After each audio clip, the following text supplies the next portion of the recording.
YouTube channel political Atlas. मेरा नाम एकता शर्मा है और मैं पॉलिटिकल साइंस के डिफरेंट टॉपिक को यहाँ पर लेकर आती हूँ और बहुत ही इजी वे में कॉन्सेप्ट को क्लियर करने की कोशिश करती हूँ। तो अभी हमारा बीए पार्ट 1 के लिए सीरीज़ चल रहा है ओरिजिन थ्योरी ऑफ स्टेट का। इस पर मैं 4 लेक्चर अपलोड कर चुकी हूँ। अगर आप अभी तक नहीं देखे हो तो डिस्क्रिप्शन बॉक्स में लिंक दिया हुआ है, प्लीज़ आप वहाँ जाके मेरे वीडियोज़ को देख सकते हो। और ओरिजिन थ्योरी ऑफ स्टेट का 3 थ्योरी अभी तक मैं अपलोड कर दी हूँ। अगर नहीं देखे हो तो आप जाके देख सकते हो। आज इसका थ्योरी होगा 4 पैट्रियार्कल थ्योरी। ओके, यानी राज्य की उत्पत्ति का सिद्धांत, पितृसत्तात्मक सिद्धांत। तो इस थ्योरी में क्या है चलिए समझते हैं। So let's start our chapter.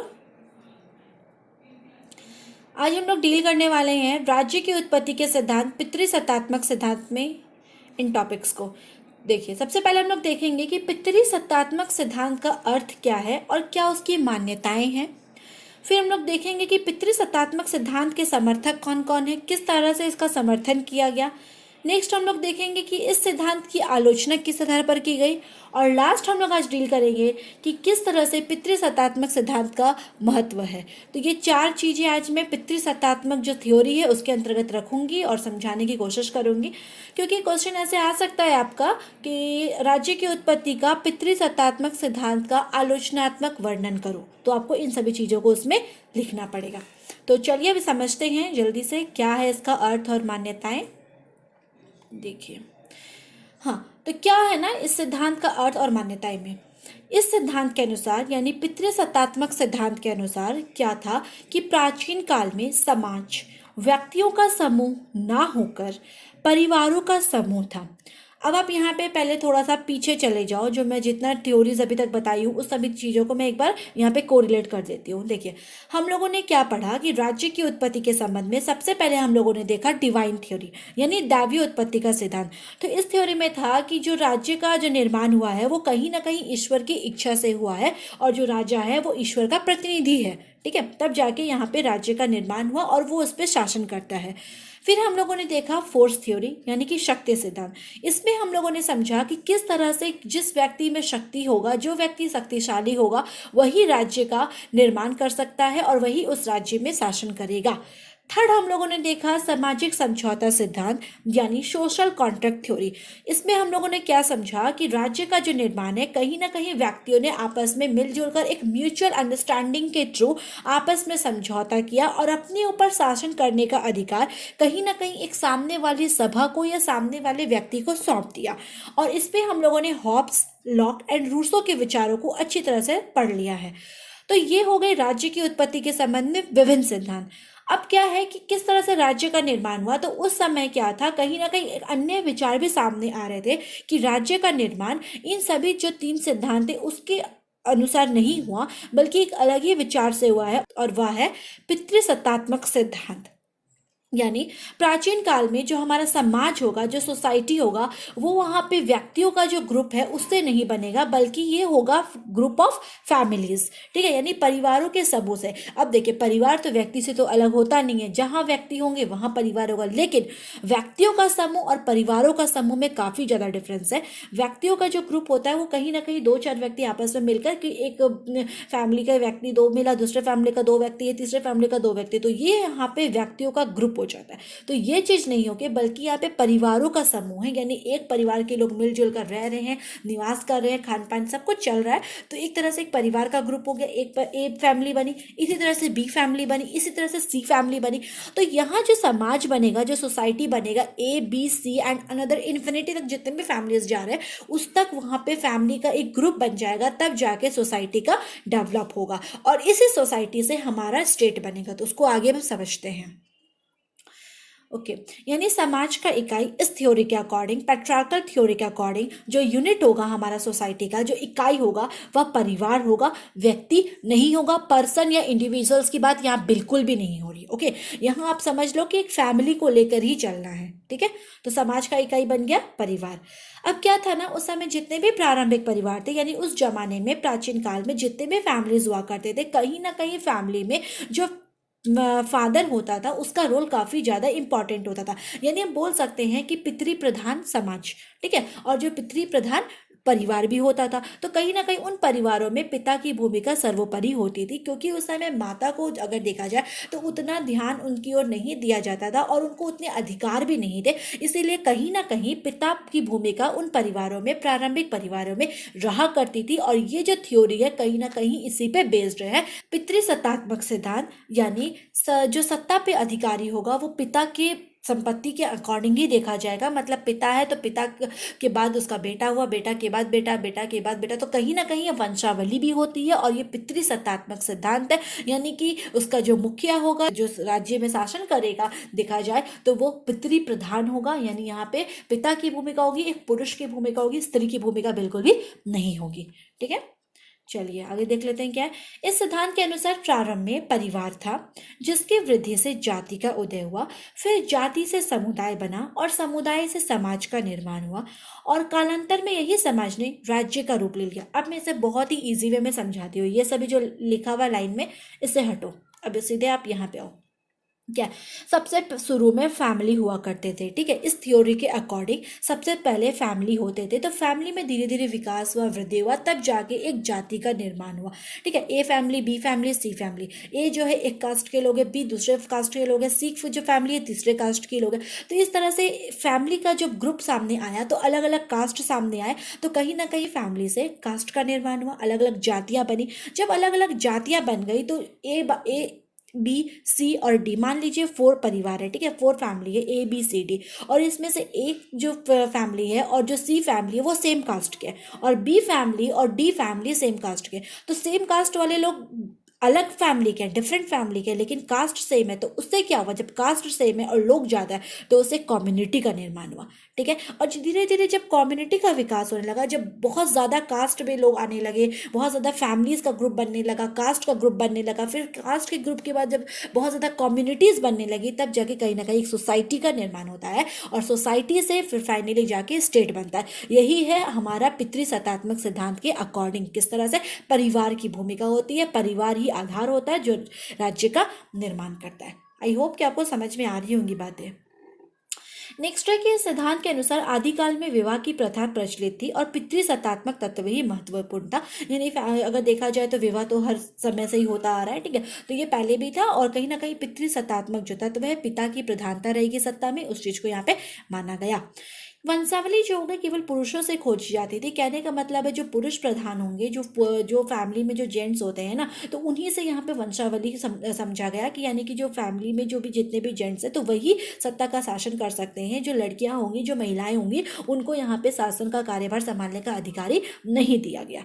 और स्त्री पक्ष का कोई भी उत्तराधिकारी परिवार में शामिल नहीं किया जाता था। कहने का मतलब है कि व्यक्ति है, ठीक है, एक पर्सन है, तो एक जेंट्स है, एक फीमेल है, तो कहीं ना कहीं अगर जेंट्स अगर उसके हस्बैंड की अगर मृत्यु हो जाती है तो उसकी वाइफ को वो उत्तराधिकारी ना मिलके उसके बेटे को मिलेगा।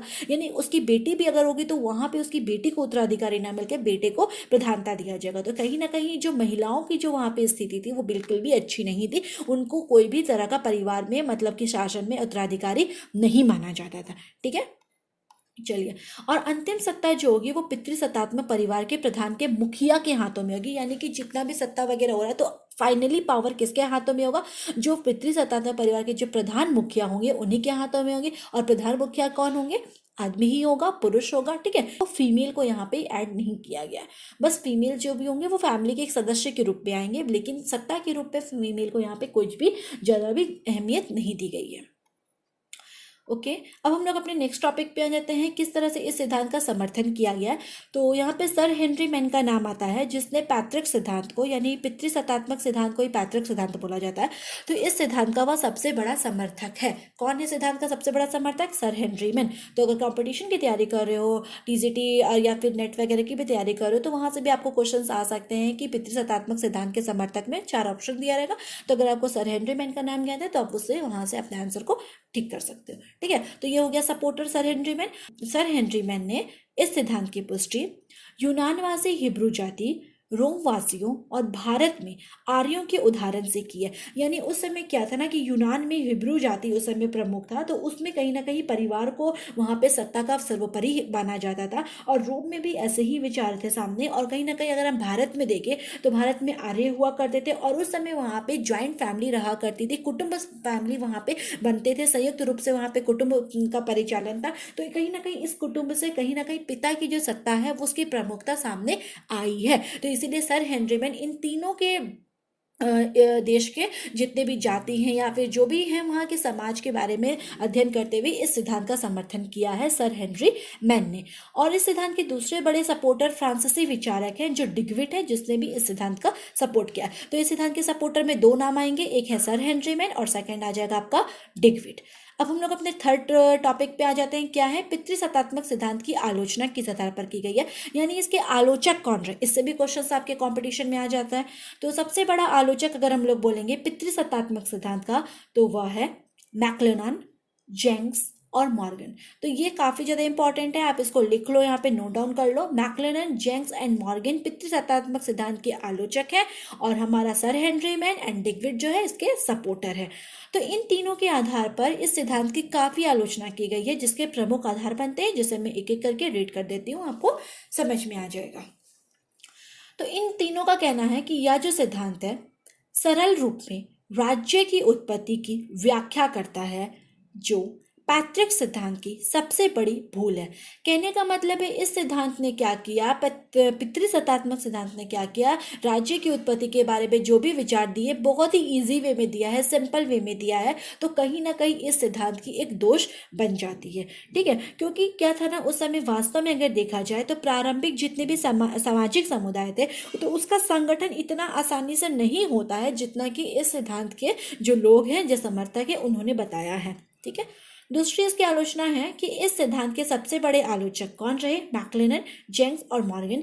इनका मानना है कि सर हेनरी मैन, और सर हेनरी मैन कौन है, इस सिद्धांत के सपोर्टर, कि जो पैतृक सिद्धांत को ऐतिहासिक समर्थन नहीं मिलता है। यानी जो सर हेनरी मैन ने जिस तरह से इस सिद्धांत की बातें रखी है, तो उसको इतिहास के अगर तौर पर अगर हम देखें तो कहीं ना कहीं ये सिद्धांत उस चीज को फुलफिल नहीं करता है कि हाँ भाई इतिहास में इन सभी चीजों को मान्यता दी गई थी, ठीक है। तो ऐसी बातें इतिहास में हमें नहीं देखने को मिलती है, ऐसा मानना है मैक्लेनन, जेंक्स एंड मॉर्गन का। ओके, नेक्स्ट हम लोग देख लेते हैं क्या इन जो आलोचक हैं, इन आलोचकों का मानना है कि समाज की प्रारंभिक इकाई पितृसत्तात्मक परिवार ना होकर मातृसत्तात्मक परिवार थी। अब देखिए यहाँ पे एक नया वर्ड आ गया, मातृसत्तात्मक परिवार। तो जो राज्य की उत्पत्ति के संबंध में जो आज हम लोग थ्योरी देख रहे हैं, पितृसत्तात्मक जो सिद्धांत है, उसके बाद एक थ्योरी और आता है, वह है मातृसत्तात्मक सिद्धांत। तो हमारा जो ये एंड हो जाएगा वीडियो, इसके बाद मैं एक नया वीडियो लाऊंगी जो इसके थ्योरी के नेक्स्ट जो टॉपिक है उस पर बनेगा, वह है मातृसत्तात्मक सिद्धांत के ऊपर। तो इस सिद्धांत का, इस वर्ड का मतलब होता है कि सत्ता का अधिकारी माता होंगी, पिता नहीं होंगे, ठीक है। सत्ता पे अधिकार कौन करेगा, शासन कौन करेगा, माता करेंगी, पिता नहीं करेगा। तो जो आलोचक हैं, ये जो ऊपर मैं तीन जो नाम बताई हूँ, इनका मानना है कि समाज की प्रारंभिक इकाई पिता की शासन नहीं होती है, पितृसत्तात्मक परिवार नहीं होता है, बल्कि मातृसत्तात्मक परिवार होती है। मतलब परिवार की मुखिया सब कुछ वहां पे एक माता होती है, स्त्री होती है। तो ऐसा मानना है इन आलोचकों का। क्लियर है।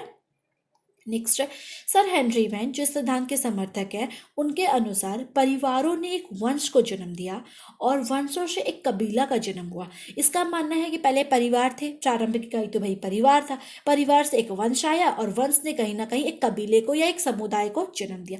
लेकिन जेंक्स जो है इस सिद्धांत के आलोचक हैं, इसका मानना है कि समाज कि सबसे प्रारंभिक इकाई एक कबीला होता है, ना कि परिवार। ये पूरी तरह से यहाँ पे हेनरी मैन के विचार का खंडन कर देता है जेम्स, और बोलता है कि परिवार ही जो नहीं है समाज की प्रारंभिक इकाई, बल्कि यहाँ पे प्रारंभिक इकाई एक कबीला बनता है, एक कम्युनिटी बनता है। ऐसा मानना है इन आलोचकों का, जेम्स का। अब हम लोग अपने नेक्स्ट, अच्छा और है, वास्तव में यह सिद्धांत राज्य की उत्पत्ति का निरूपण नहीं करता है। मतलब यहाँ से इस तरह से क्लियर नहीं हो रहा है कि हाँ भाई इस तरह से राज्य का निर्माण हो रहा है। अब देख लो, कुछ इतना क्लेरिफिकेशन यहाँ पे सामने उभर कर नहीं आ रहा है। ये जो पितृसत्तात्मक सिद्धांत है, कहीं ना कहीं केवल और केवल कुटुंब के बारे में, परिवार के बारे में और वंश के बारे में ही बतलाता है। क्लियर हो गई। तो इस तरह से इस सिद्धांत की आलोचना कर दी गई है। अब देखो कितनी ही आलोचना क्यों ना कर दी जाए किसी भी सिद्धांत की, वो कहीं ना कहीं थोड़ा तो थोड़ा अपना इंपॉर्टेंस तो रखता ही है। ऐसा ही पैट्रिक सिद्धांत का भी इंपॉर्टेंस है। आइए समझते हैं।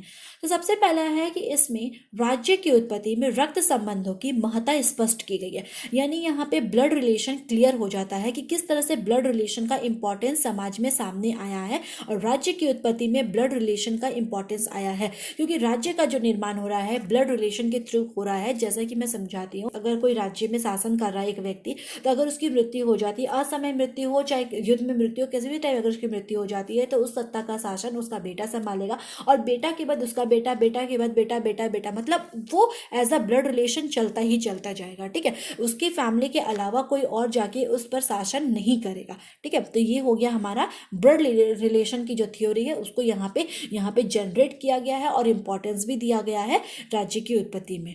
सेकेंड, इसका महत्व है कि इस सिद्धांत में परिवार को काफी ज्यादा महत्वपूर्ण स्थान दिया गया, बिल्कुल दिया गया। जिस तरह से इस थ्योरी को लोगों ने यहाँ पे जितने भी समर्थक हैं वो बता रहे हैं, तो इसमें एक ही चीज उभर कर सामने आ रही है कि परिवार यानी इंपॉर्टेंस ऑफ फैमिली। यहाँ पे फैमिली को इसलिए इंपॉर्टेंस दिया गया है क्योंकि कहीं ना कहीं परिवार में ही अगर हम देखें तो सबसे पहले आज्ञा पालन का पाठ हो, अनुशासन का पाठ हो या नागरिक समाज हो, इसकी सभी प्रवृत्तियां समाज में नहीं बल्कि परिवार में देखी जाती है। समाज में भी लोग बोलते हैं होनी चाहिए, लेकिन इस सिद्धांत का मानना है कि ये सभी चीजें हमें सबसे पहले परिवार में देखने को मिलती है, फैमिली में देखने को मिलती है। और ऐसा कुछ लोगों का भी मानना है कि फैमिली जो होता है, जो परिवार होता है, वही हमारा सबसे पहला पाठशाला होता है, सबसे पहला स्कूल होता है फैमिली। ठीक है, सोसाइटी यहाँ पे हमारा पहला स्कूल नहीं होता है, पहला जो स्कूल है वो हमारा फैमिली होता है। क्योंकि वहीं से हमें आज्ञा पालन है, अनुशासन या कोई भी तरह की चीज़ें हैं हमें अपने परिवार से सीखने को मिलती है। अब देखो एक छोटा बच्चा भी है, तो अगर वो चलना फिरना सीख रहा है तो वो जाके सीधे स्कूल में नहीं सीख रहा है, अपने परिवार में रह के सीख रहा है, परिवार के लोगों के साथ बीच में रह कर सीख रहा है। बोलना भी सीख रहा है, तो सीधे वो उसको स्कूल में जाके एडमिशन नहीं किया जा रहा है। ठीक है, तो कहीं ना कहीं इस दृष्टि से ये जो थ्योरी है अपने आप में काफ़ी ज़्यादा इंपॉर्टेंस रखता है और परिवार ही समाज का आधार है इस थ्योरी के अकॉर्डिंग। क्लियर है? चलिए, तो इस तरह से हमारा आज का जो लेक्चर है यहाँ पे खत्म हो जाता है। हम लोगों ने देखा कि जो पितृसत्तात्मक सिद्धांत है इसका क्या महत्व है और इसके किस तरह से समर्थन किया गया है और इसमें किस तरह से इसकी आलोचना की गई है और किस तरह से इस सिद्धांत का महत्व है। तो आप बीए में हो तो आपके से क्वेश्चन आ सकता है और आप इजीली अगर समझे हो तो अपने लैंग्वेज में इसको आंसर को आप इजीली बना सकते हो। तो चलिए अपने लेसन के एंड पे आ जाते हैं अब हम लोग। ओके, अगर आपको आज का मेरा लेक्चर अच्छा लगा हो तो प्लीज़ आप इसे लाइक कर सकते हो। और अगर ऐसा लगा कि आपने फ्रेंड्स के साथ भी इसे शेयर करना चाहते हो तो प्लीज़ डेफिनेटली आप जब कि अभी जाके इसे शेयर कीजिए। और अभी तक मेरे इस चैनल यानी पॉलिटिकल एटलस को सब्सक्राइब नहीं किए हो तो please do and subscribe and press the notification bell icon. Okay, आज के लिए इतना ही। So thank you.